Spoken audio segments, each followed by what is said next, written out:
shu o'rinda keling yana bir mehmonimizni taklif etsak. Assalomu alaykum. Assalomu alaykum. Xush kelibsiz. Shahlo opa keling. 5 yil avval faoliyatingizni o'zgartirdingiz. Maktabgacha ta'lim tashkilotida 24 yil faoliyat yuritdim.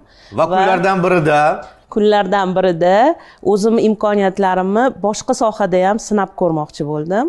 Va Alisher Navoiy nomidagi O'zbekiston Milliy kutubxonasiga bordim va meni u yerda juda ham yaxshi kutib olishdi.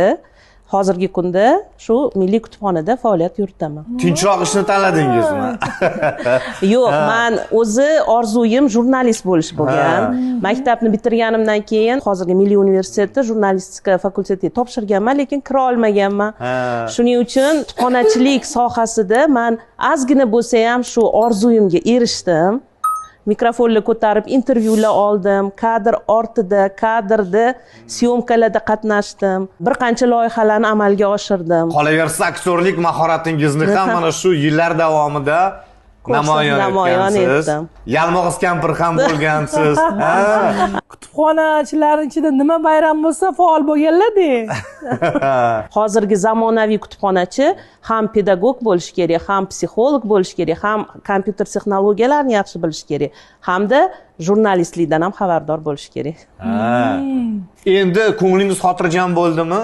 Shu bolalikdagi orzuyimga qisman bo'lsa ham erishdim deb o'ylayman. Bu menga orzu bo'lib qolmadi hayotimda. Lekin keskin faoliyatni o'zgartirishda qandaydir qo'rquv bo'ldimi?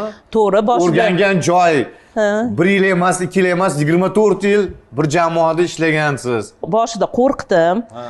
Kutubxonaga kelganimda xuddi bir boshqa dunyoga tushib qolgandek bo'ldim. Lekin menga hamkasblarim juda ham katta yordam berishdi. Ko'pchilik bolalikdagi, yoshlikdagi orzularni keyinchalik amalga oshirishni istadi, lekin jur'at yetmaydi. Shunday. Va keyinchalik afsuslanadi.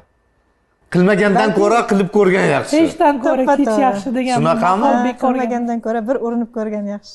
Mana shu sohaga kirganimga, mana shunday avtobus haydab, el yurtimga xizmat qilayotganimga to'g'risi faxrlanaman. Sizga o'xshab boshqalar ham voy maza qilib kitob o'qib o'tirar ekansan, deb tinch joyga ketyapsan degan savollar bo'lgan.